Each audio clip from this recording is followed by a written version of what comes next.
Dan nu zinnig schaut. So, über die Tijd wo ik aan dat leerdienst in de kerk verschlägt zoveel meer, wenn wir bildlich mit Dingen schaffen. Also, dat als immer war, wenn wir erst einmal erklären wollen, und die dort hier in sein Beides kann, dann wird das viel leichter. Mit der Bibel ist das nicht viel anders. Wenn wir von allen Sorten reden, was die Bibel uns sagt, dort so erscheint, aber wenn wir uns Bilder aus der Bibel rausholen, was wir dann sein können, die helfen uns dann, dort Gescheit begreifen. Und ein von den großen Dingen, was wir besonders deutsche Menschen so gründlich so erfasst haben, ist uns Gottesdienst, dort wo wir bei der Kirche tun, das Menü von der Kirche. Wir glauben dort als heilig. Im Sinne von, dort, wenn wir nicht erst singen, dann Sonntagsschule, dann singen, dann Botschaft, dann ist es erst ordentlich werden. Wir haben dort erst ordentlich das getan. Und das ist interessant, wenn man Christen fragt, nu, was für Dinge machen Christen tun, dann stimmen wir gleich, wenn wir wollten doch ganz genau. Oder wenn wir dort tauschen, wenigstens, weil wir dort nicht nehmen. So, ich will nun von dir mal fragen, was sind Dinge, was ein Christ macht? Wir wollten dort im Alten Testament haben wir eine Striebdinge. So zum Beispiel, die früher standen an Freitag, eten mehr an, dort an Sabbat bloß können eten, nicht eten reut mehr an. Was für eine Dinge weißt du ganz genau, was du als Christ machst?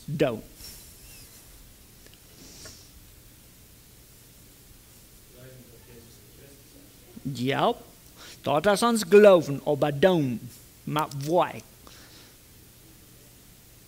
Wieso?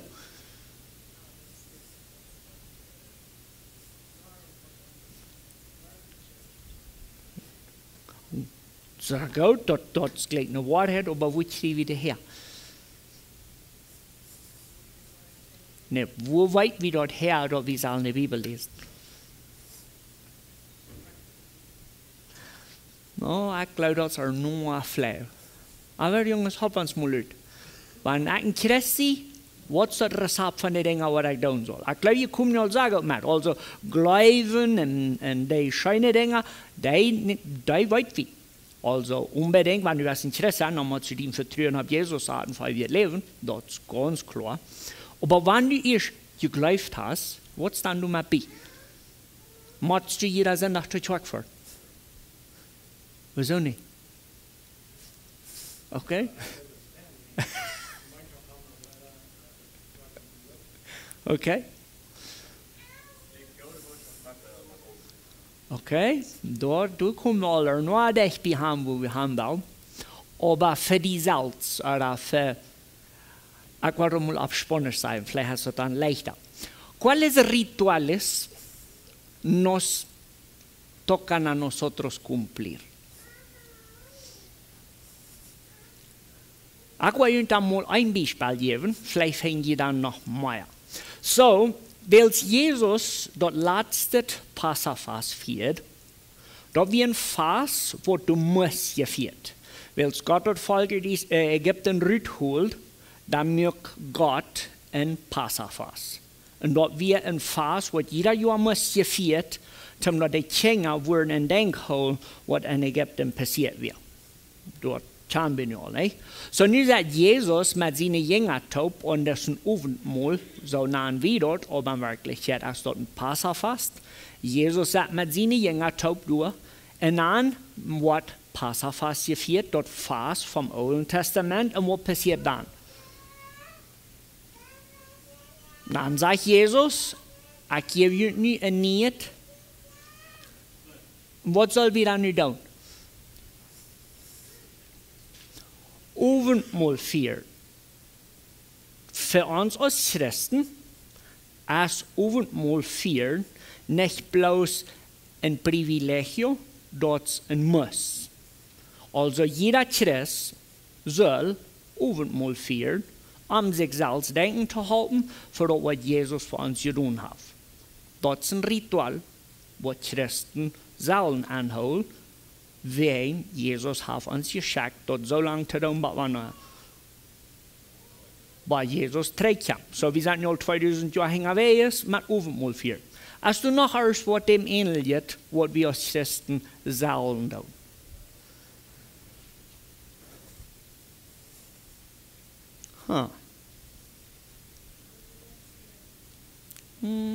Vielleicht ja, aber das ist all Produkte da, das ist uns Glauben, das ist extern, wie sich nun noch alles hat, was uns anbelangt. Wenn nicht, das ist nicht schlimm, ich will mit Ihnen top gescheit Bibel lesen von dir. So, in Matthäus, am Ende von uns Matthäus, la Gran Commission, die kennen wir über dem mal, ne? So, Jesus fährt in den Himmel, und dann jaft seine Jünger noch ein letztes Gebot. Und dann habe ich durch Matthäus 28, wir wollen nur so vom Vers 16 bis 20 lesen.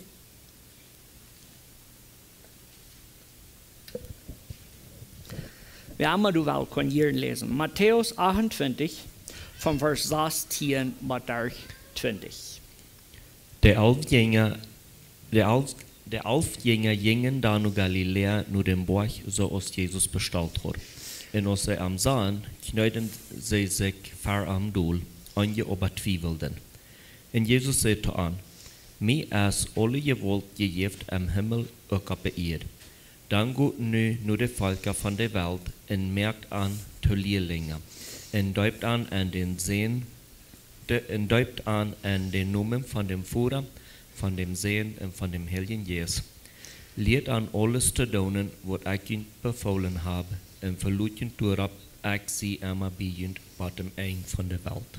Okay, so dit gaan we über dem all dat grote gebouwd, la Gran Commission, sagen wir dort auf Spanisch, en dat is wo Jesus de Jünger schickt. En dit zo'n gebouwd wat zich wiederholen net, im Sinne von, wenn ein Jünger merkt, der nie ein Jünger hat, kriegt das selbe gebouwd, was der erste hat, und du, wenn gleich noch haben, dass das für uns trifft. Also, wir sollen unbedingt diese Dinge tun, was Jesus seine Jünger dann anbefiehlt. Hier sind ein paar Dinge. Das erste sagt dort, gut nur der Völker von der Welt und merkt an zu Lehrlinge. So, das erste Ding, das ist die Botschaft wiedergeben, was wir uns all hier gerade gesagt haben. Und dann kommt das zweite Ding, und deutet an den Namen vom Vater, von dem Sehen und von dem Heiligen Geist. Und dann das dritte, lehrt an alles zu tun, was ich euch befohlen habe, und verlutschen darauf, ich sie einmal beginnt bei dem Ende von der Welt.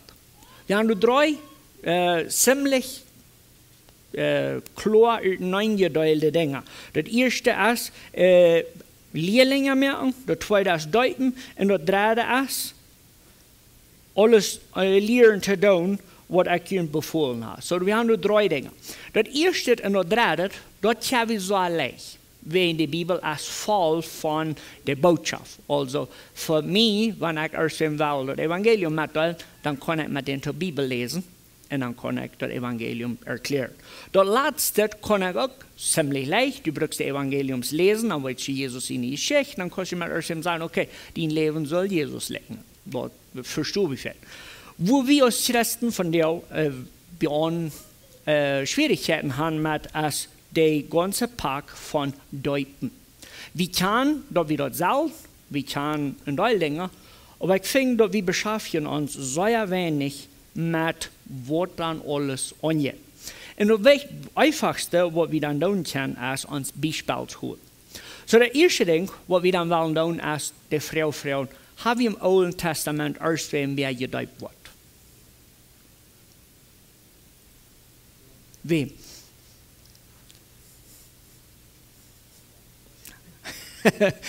Okay? Ja oder nicht? No, wir haben nicht. Alte Testament redet nicht von Deuten im Sinne von, was wir im Neuen Testamentlichen Gebot kriegen. So, was ist dann der erste Deuten, was wir in der Bibel finden? Johannes, sehr gut. So, wir haben Johannes, Johannes sin Deuten. Johannes sin Deuten wir ganz unbedingt von Gott geschickt. Aber was hat dort für eine Bedeutung?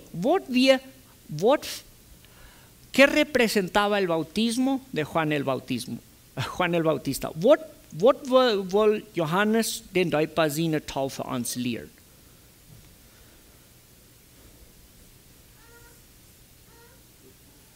Okay, sehr gut. So, wir wollen uns also lesen Markus Kapitel 1, Vers 4. Markus 1, Vers 4. Daarop kwam Johannes de Däuper aan de wildnis in predigt, dat zij omkeeren zullen en zich duipen laten, dat aan de zinden vergeven worden. Sehr gut. So, wir haben hier nu ein paar Dinge, was du taubst hier. Das ist ein als Buße.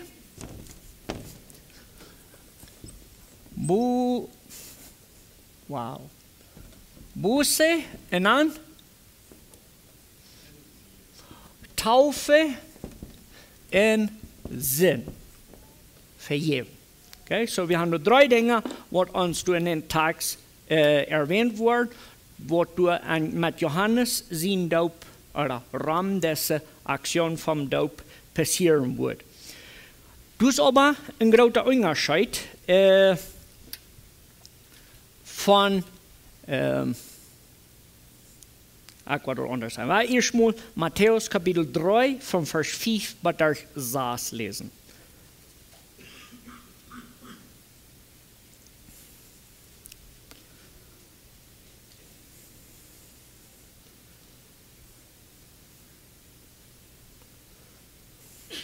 Matthäus 3 von Vers 5 bis 6.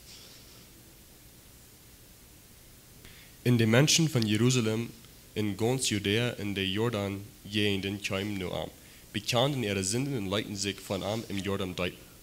Sehr gut. So, nu weet we al wat du noch met bewegen, wann erst wer will getauft worden. Wer will dann mal sein? So, die kwamen nu Johannes und wenn die wollen getauft worden, was muss dann passieren? Bekennen, okay? Confessar. Bekennen. Er Sinn. Muy bien. Also Johannes seine Taufe, Buße, Taufe und Sinnenvergebung hat dann, so wie dort du lesen in Matthäus 3, der Anfang dort erst wird Camp und der bekannt Sinn. Dort meint er Tausch tun. Dort hat nicht so mit sein, ich habe dort ist ein Unterschied zwischen bloß vertalen, dort du hast gesündigt, oder dort tauschst du, dort artig wie was du getan hast. Komm jemand den Unterschied mit?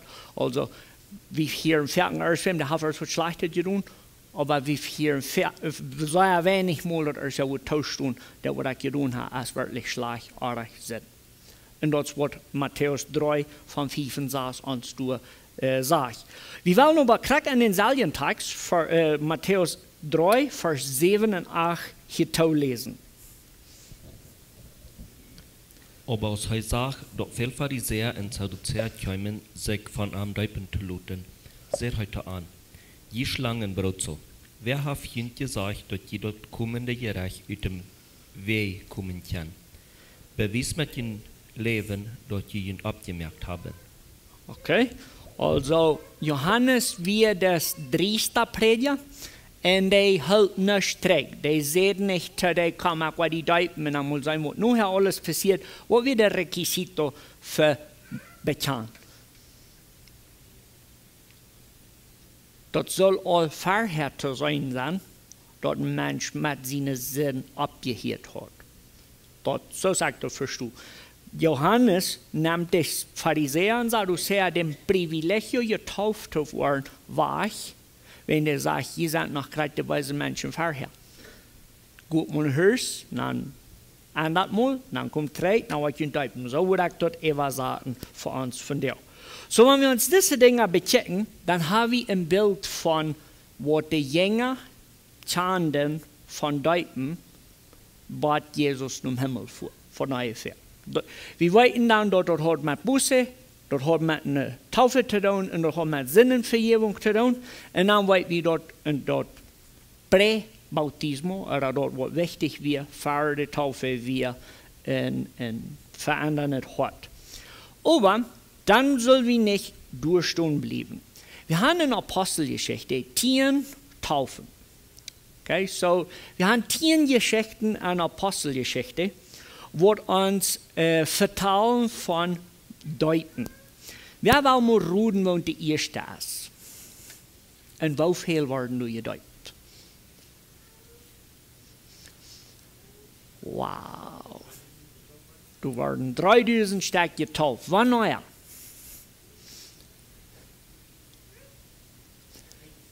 Pfingsttag. Ja, nur wenn jeder durchgelesen hat, nicht? So, Apostelgeschichte, Kapitel 2. Du haben wir eine sehr interessante Geschichte von Deuten. Wir wollen uns so den Text nicht ganz lesen, weil dann haben wir nichts anderes zu tun als lesen. Aber wir wollten dort der Heilige Geist am Beruf und dann passiert, du wirst so ein Büter gewöhnlich. So, was zum Tag fuhren, Johannes der Täufer, der hat gedeutet, ob Menschen ihre Buße zu bestätigen. Dann haben wir Jesus seine Zeit. Und dann sagt Jesus, das letzte deuten. Nun haben wir hier die erste Geschichte, Apostelgeschichte 2, von Vers 42 bis Vers 47. Wer will durchlesen?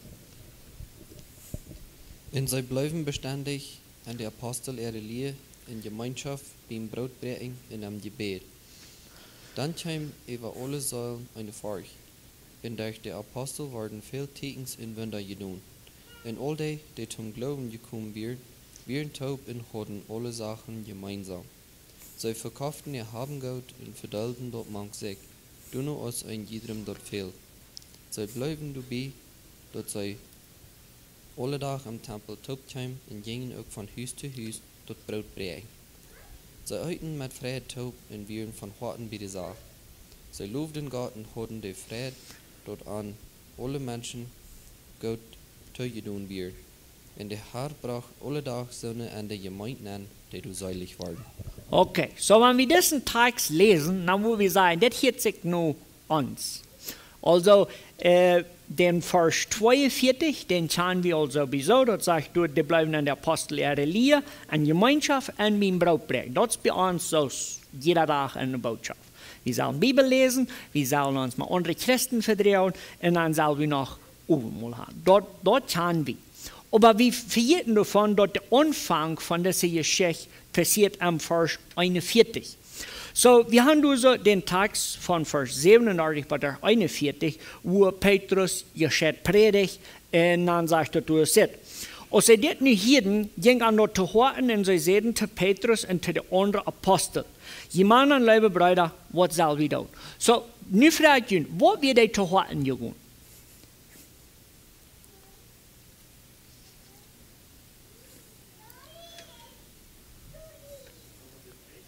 Wat wij de predigen.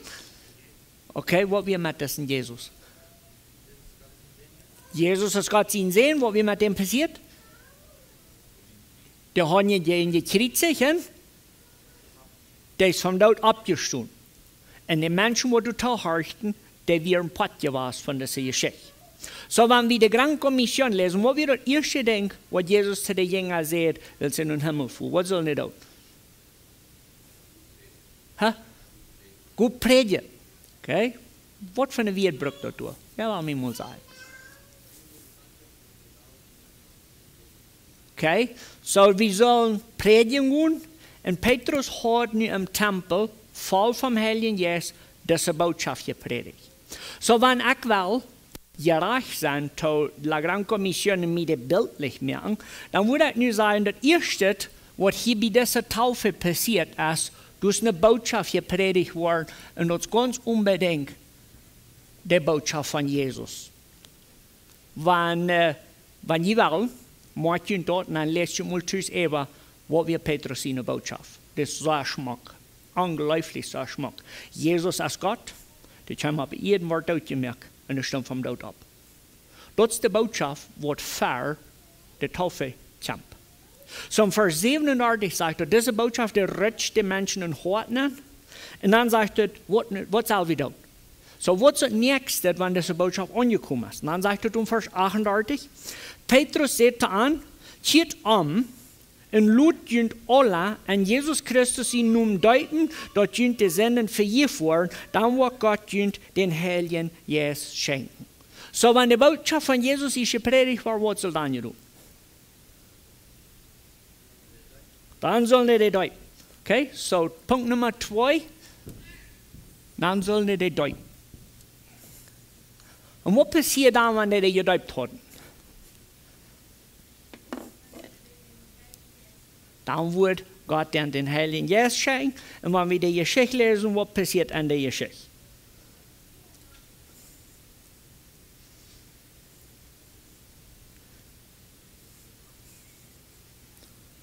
Nou, dat al vergeten. Ik wil in vers 42 einmal lesen. Und sie bleiben beständig an der Apostelerde Lehre, an Gemeinschaft, und beim Brotbrechen und am Gebet. Also, wenn das erst passiert wird, dann merken wir hier am Punkt Nummer 3, dass dann, ich will hier bloß Gemeinschaft anschreiben, aber das nehmen wir dann durch von dem Vers 42. So, die erste Geschichte von Deuten, was wir haben, unbedingt ist dort ein Gehorsam passiert, für das Jesus hat ein Geschenk, Lehren, Deuten und dann so zu leben, als Jesus dort deut. Dann haben wir durch Juden, was bei der Kreuzigung mit bewirkt. So, wir wollen hier eine Liste machen von wer dort wer gedeutet wird. So, an diese erste Geschichte, was von Taufe sich handelt, dort sind Juden, was beim Kreuz oder mit der Geschichte vom Kreuzchen bekannt wird. Wie lange trägt wie die aus der Geschichte passiert, was der Taufe passiert? Für dich ja. Stimmt das? Gut. Eins zu sagen, ja, ich will nicht, was er dort ausschult, aber da bin ich weit, wann er wird das. Das sind einmal 40, und dann, wann er ist Pfingsten? 50. So wie 40, ja. Himmelfahrt, ja, ist gut. So, an Baumel reinrechnen 2 Monate Zeit, wie Jesus gemordet worden, begraben und abgestoßen. Und der Geschichte, wie frisch genug, um dort alle Menschen zu weiten, aber doch lang genug, um dort die Geschichte wirklich sich überall verstreut hat.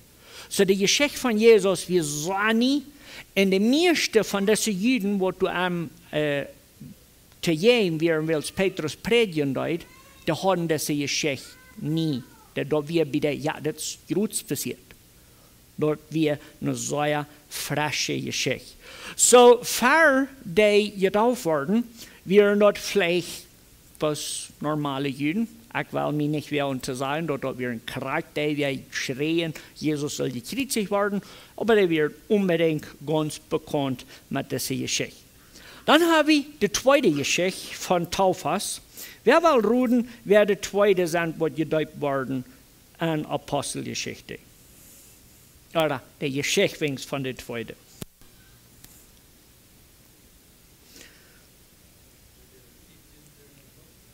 No.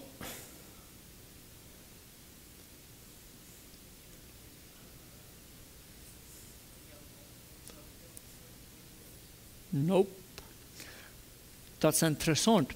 Ich habe mich die Frau ein paar Menschen gefragt und das sperrt sich so keiner wusste. Aber wir wollen noch Apostelgeschichte Kapitel 8 gehen.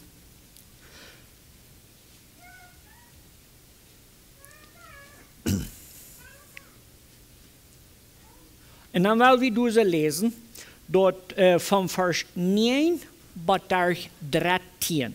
Apostelgeschichte Kapitel 8, vom Vers 9 bis 13. Aber du wie ein gewisser Mann, Simon, der in der Stadt vorher Soberie gedreven hat. Er hat dort samaritische Volk bezebert und vergegeben, dort grote zu sein. Nur den horchten sie alle, vom kleinsten bis dem größten in Seden. Dieser ist der Kraft von Gott, der die Grote genannt wird.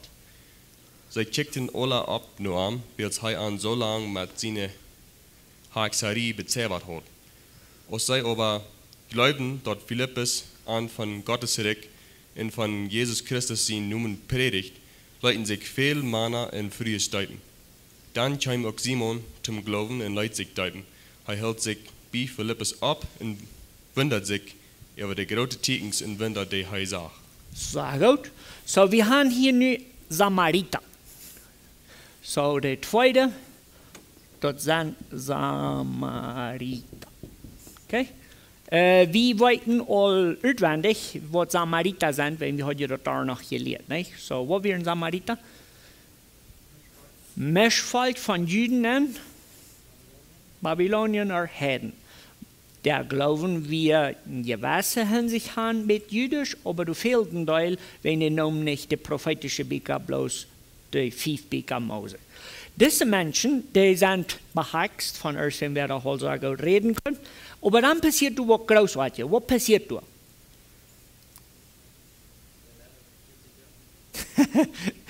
Die Mond für 40 auch. Aber Vers 12 ist so schön durchgeschrieben.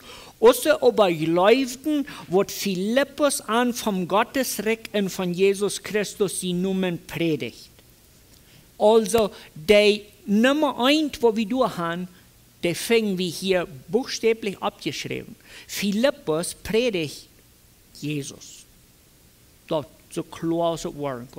Dann, wenn er gepredigt hat, was passiert dann? Dann leiten die sich deuten. Und was dann? Das alles. So hier so in dieser Geschichte fingen wir bloß die erste Punkte. Aber ich kann Ihnen verraten, dass das bleibt nicht durch, wenn das passiert, wie die Kirche in Jerusalem sich ab und was da nicht an. Dann schicken die Petrus dahin und dann soll Petrus sich mal öffnen, was sie sich wirklich bekehrt haben. Dann beten für den, dann kommt der Heilige Geist und dann wir auf ein großes Pack von dort, wo wir durch Punkt Nummer 3 wurden abnehmen. Wir werden wiedergehen mit unserer Geschichte, aber wir werden erst eins hier so, dort sind die Juden, dann sind dort die Samariter. Wir haben nur 2 Taufen bekickt. Dann wollen wir für den Dritten, der hier charakter des Geschichte, aber dort besonders, dort wir uns dort hier morgen. So im Vers 13 sagt dort, weil zwischen großen Klamm Samariter sich bekehrt haben, dann sagt er dort, dann kam auch Simon zum Glauben und lässt sich deuten. Er hält sich wie Philippus ab und wundert sich über die großen Tegens und Wunder, die er sagt. So, wo war wir das morgen hier beschrieben?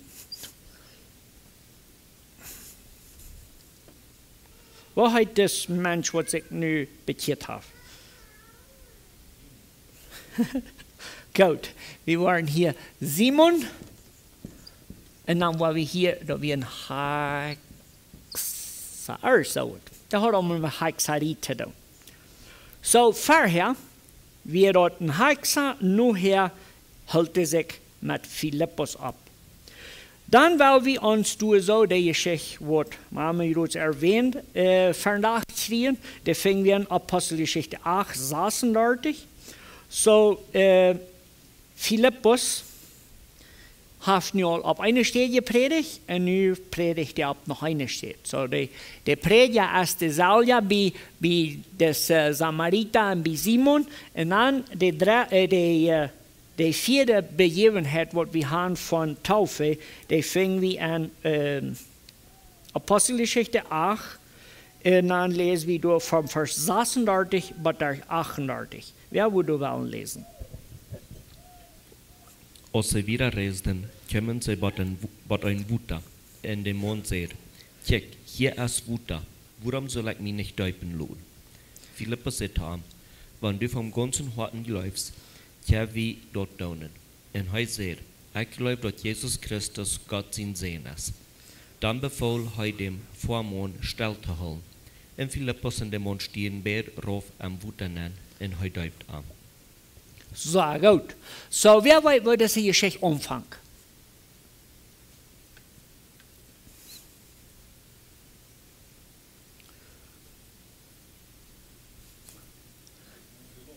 Was los dich?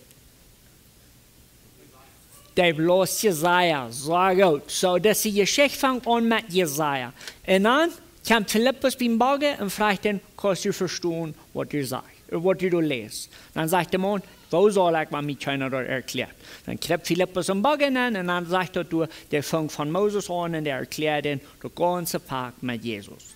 Und dann fingen wir hier so am Vers 36, dass das Mann hat ein Verlangen, gedäupt zu werden. Und sagt du, als sie wieder reisen, kommen sie bei einem Wutter und der Mann sagt, check, hier ist Wutter, warum soll ich mich nicht däupen lassen? Manche, wo die Erklärung vom Evangelium, das ein Beamten Mann hat, bekannt gemacht mit, die viel zu deuten, wenn du das läufst. Wenn wo würde ab der da gekommen sein? Ich will mit Ihnen auf dessen Gedanken noch da reden. Wir haben gerade gesagt, dass das ganze Alte Testament redet nicht von Deuten. Dort habe ich gerade ans Denken gehabt. So nun kommt Philippus bei diesem Baugebiet und das sagt er, dass der fängt von Jesaja an und der erklärt in der Schrift Jesus. Das sagt hier, dass der Beamte hat selten Verlangen, gedäupt zu werden, aber ganz unbedingt, wie das Part war, von was Philippus den gesagt hat. Das schafft nicht anders. So, dann habe ich hier eine Frage. Fangen wir die 3 Requisitos an der Geschichte von diesen Beamten.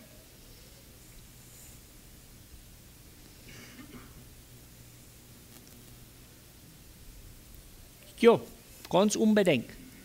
Das Mann hat Jesus gepredigt und der will sich däupen lassen. Und an den 3. Punkt fangen wir den auch.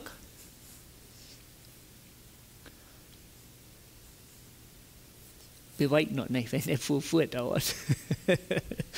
Gut.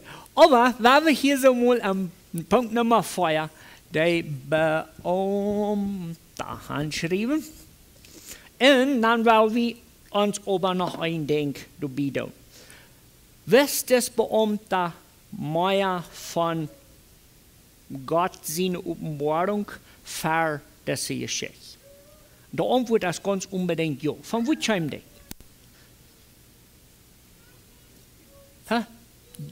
Ja, du wirst tschüss, aber von wo kommt denn mit seinem Bagge?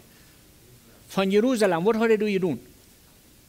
Der wir beim Tempel gewesen. So das Mann hat eine gewisse Hinsicht an all, was von Gott mitgekriegt. Wir können nicht bestimmen, wie viel, aber wenn du eine große Reise merkst, zum Tempel fahren, dann weißt du all mit mehr als nichts. Aber das ist dann noch eine schöne Geschichte, wo dann sagt, weil Jesus klar geworden wir, dann das nächste Ding sagt das Mann, hey, könnt mich däupen lassen. Die nächste Taufe, das ist eine sehr besondere, wo ich wenn es dort einmal beschrieben. Da finden wir in Apostelgeschichte Kapitel 9, Vers 18. Wir wollen das ganze Pack hier kann lesen, aber wir wollen uns das verteilen. So, Saul, es hing Weg nur Damaskus. Saul ist ein sehr böser Mensch. Dort, ich schäme mich nicht mal für das, was es dort sein. Wenn ein Mensch, der Christen morden wird, ist bloß eben Krieg dort. So, Saul ist aber nur Damaskus, der will Menschen festnehmen, der will in Jerusalem schlafen, der will proben, den Glauben an Jesus auszurotten. Da meint so viel, dass wir können Saul sein Glauben eigentlich schmack beschreiben, sodass wir die beste Jüd, die dort geben können, da haben bloß noch nicht geklickt, dass Jesus der Messias, wir nur wem heute auch lernen dort. Da ist am Wachten, und so ein Tag Licht, die dann von Petrov, über seinen Tag kann nicht sein, und dann lernen die den nur Damaskus, und dann passiert dann das sehr Interessante, dort die Beten, das Mann soll kommen für den Beten, dann gehen die Uhren ab, und dann fangen wir durch, so, wir wollen uns lesen von Vers 17 bis 19. Ananias juif zich op den weg toe gaan en ging door am huis nan en leed Saul de hing op en zei, Bruder Saul, de Herr Jesus, die op den weg hier gaan begehen, heeft mij geschickt, dat du wahrer so sein kann en met den Heiligen Geist gefällt sein. En voets val so wat aus, scheiden van Saul seine Uhren en hij können wahrer sein. En hij stund op en leid sich deupen. En als hij erst gegeten hat, krieg hij auch wahrer seine Kraft. Saul bleib noch ein paar Tage, die gingen an Damaskus. Sehr gut. So, wenn wir die Geschichte von Saul, seine Bekehrung bechecken, dann würden wir die Botschaft von Jesus uns vielleicht kann überstriden. Ich habe einmal erst gehört sagen, dass keiner hat Saul gepredigt von Jesus. Aber eigentlich braucht das nicht. Wenn du Jesus begegnest, wo hast du dann noch gepredigt worden? Ich meine, vielleicht sie hat mit Nachstellen, wenn ich das so sage, aber was muss du tun? Wenn du das Licht begegnest und du bist blind, in der Bibel sagt, dass Saul hat sich mit Jesus begegnet, dann nehme ich das all für gut und dann ist das Ziel, wenn der getauft wird. So, wir wollten ganz unbedingt, der hat eine Begegnung mit Jesus und er wird gedeupt.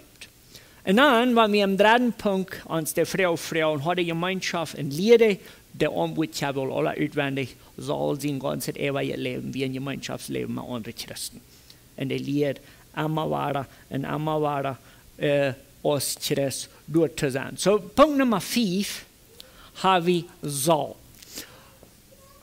Saul seine Bekehrung ist dann ein guter Jude, oder wenigstens ein gelehrter Jude, der zum Glauben gekommen ist und der ist getauft worden.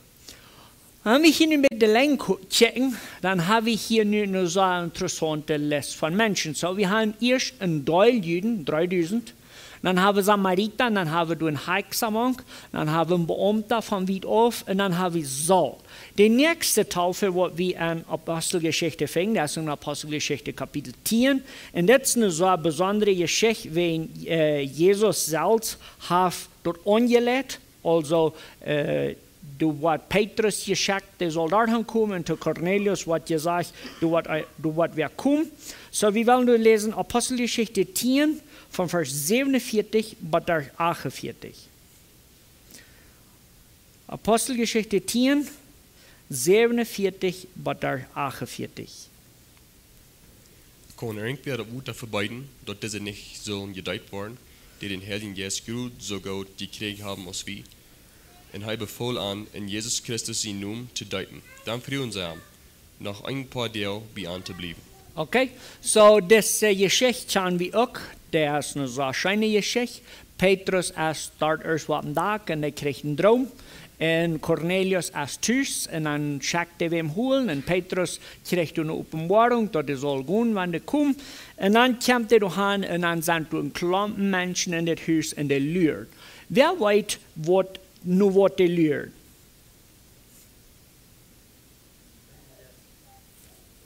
No. Wir müssen lesen Vers 33. So, Petrus kommt bei diesem Lied an und dann sagt er in Vers 33. So sagt ich kurz hin und du hast gut getan, dass du gekommen bist. Nun sind wir alle hier an Gott seine Gegenwart zu hören, was Gott dir befohlen hat zu sagen. Cornelius und die Menschen, die in sein Haus waren, die wären up zum Gott seine Botschaft hören. Wer will reden, was Petrus für eine Botschaft braucht?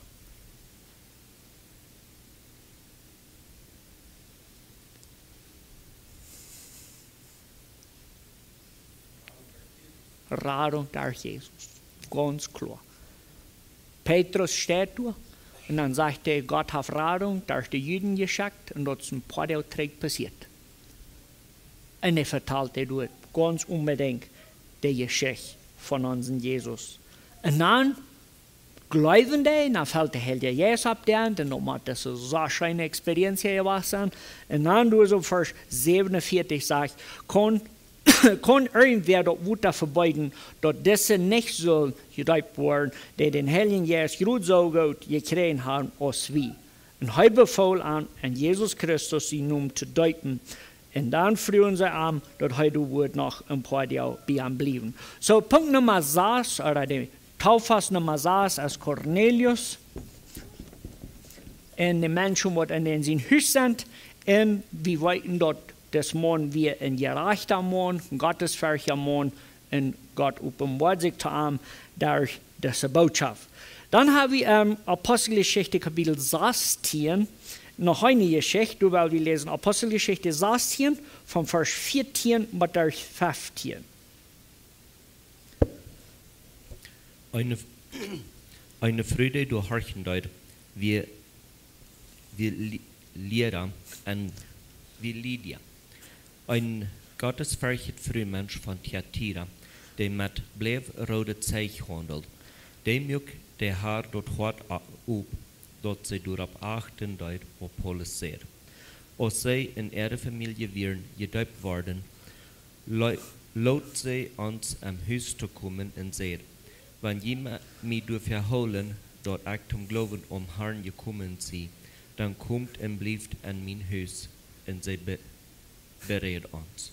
Goed, so Paulus predigt en du hast eine früh en der Geschichte wat hier mit so abgestellt, dat der was mit so gehorcht han, ob so die Botschaft nicht gleich nur der früh kommt, aber dort sagst du dort hier die Botschaft und dann passiert wird.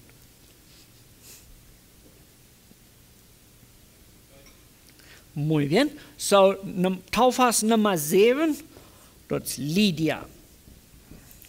Und dann noch die, was mit der Taub im Haus wir. Dann haben wir Nummer 8, die Geschichte Apostelgeschichte 16, 30 bis 33. Wer will du lesen?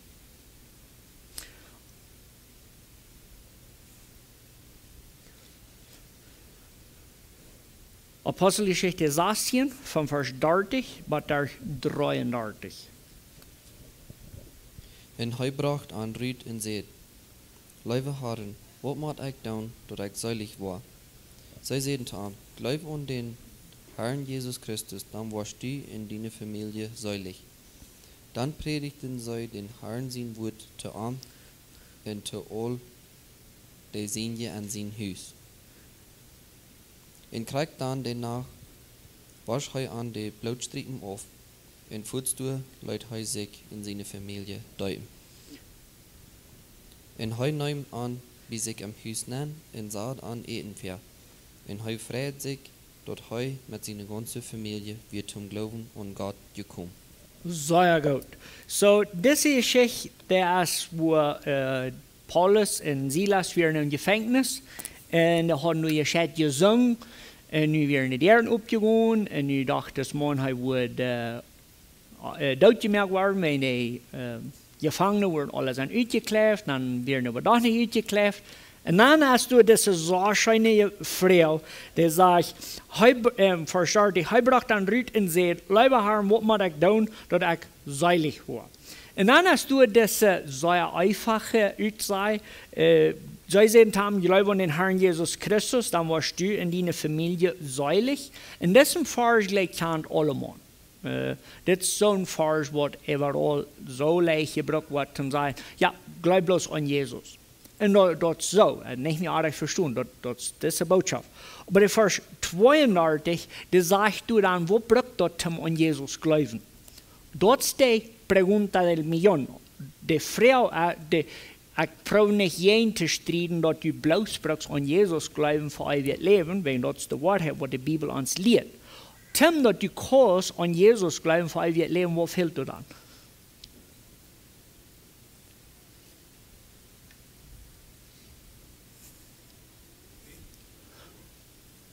Dort sagt um Vers 32, dann predigen sie den Herrn sein Wort zu ihm und zu alle sind ja ein Haus.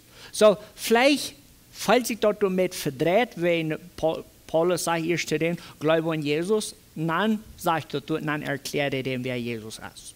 Und das ist eine schöne Geschichte, das ist nicht überrascht. Das ist bloß interessant abgeschrieben. Was wichtig ist, wir sollen unbedingt dort Jesus, was gepredigt, dann geglaubt und dann gedeutet. Das wird hier danach passiert.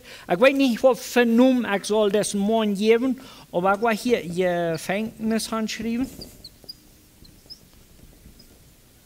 Wenn das ist die beste Beschreibung, was ich dafür finden kann. Dann haben wir in Apostelgeschichte 18, Vers 8, noch eine Geschichte, die uns so ein Tauffass durchstellt. So, Paulus ist in Korinth und dann lesen wir in Apostelgeschichte 18, Vers 8. Crispus, der Lehrer von der Schule, in seine ganze Familie glaubten an dem Herrn. Und viele von den Korinther aus der Hirten glaubten und leiten sich dort. Muy bien. So, das ist die bloß der letzte Vers durch, vielleicht, also genug mit uns dort, die Geschichte denken haben. So, Paulus kommt nach Korinth. Und was wir Paulus seine Mission?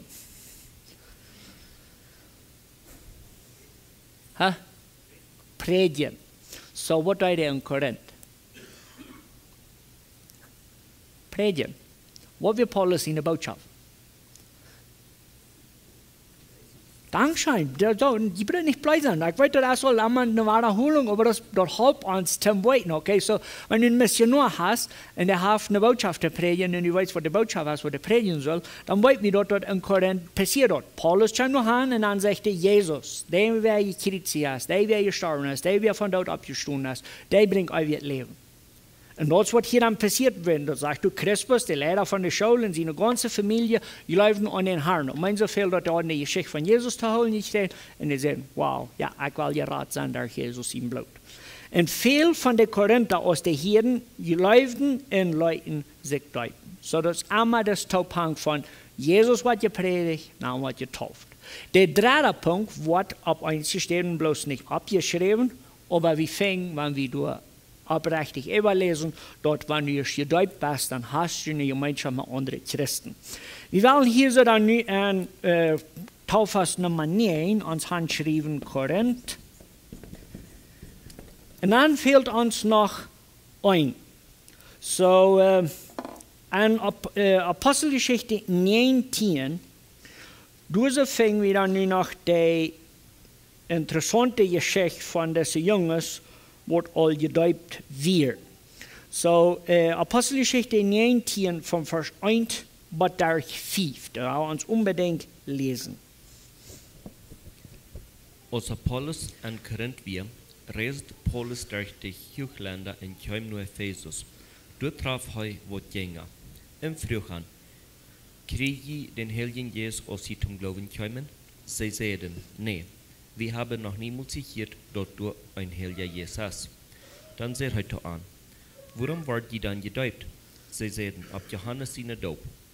Paulus sagt, Johannes seine Doop wir ein Deupen, durab dort sie amkehren sollen.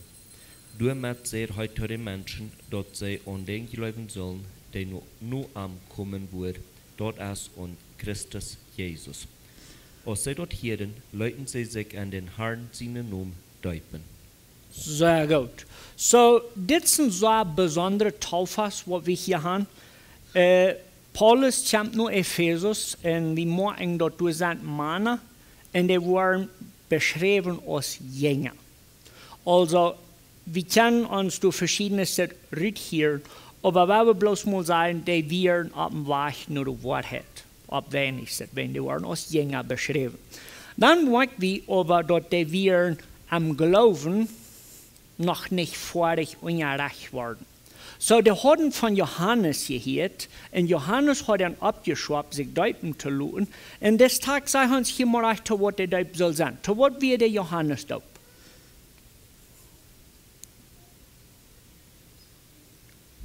Dort sagt du so im Vers 4, Paulus sagt, Johannes sein Deut wie ein Deupen durab, dort sie amkehren sollen. Damit sagt heute den Menschen, dort sei an den glauben sollen, der nur kommen wird, dort ist an Christus Jesus. Also, der Deut von Johannes, wir, ja, die soll nicht lernen, nur der wird nur kommen wird.